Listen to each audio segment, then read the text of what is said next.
மன்னவர் பணி ஏற்கும் கண்ணன் பணி செய்ய பார்த்து பொறுமையாங்க எழுந்துருங்க. அது ஒண்ணுலடா, கர்ணன் படத்துல வர சிவாஜி சார் மாதிரி பிராக்டிஸ் பண்ணிட்டு இருந்தம்மா. எனக்கு ஒண்ணுலடா, நான் நல்லா இருக்கேன். அப்படிங்களா? நான் பயந்தே போயிட்டேங்க. என்னவா ஆயிடுச்சுன்னு நினைச்சேன் உங்களுக்கு. ஒண்ணுல வலிக்குது, நெஞ்சு வலிக்குது உண்மையாவே.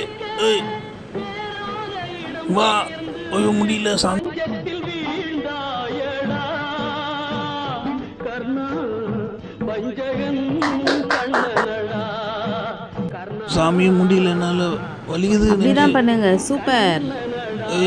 முடியல, சீக்கிரம் வா, என்னால ஹாஸ்பிட்டல் கூட்டின்னு போ. பழி வாங்குறாளே.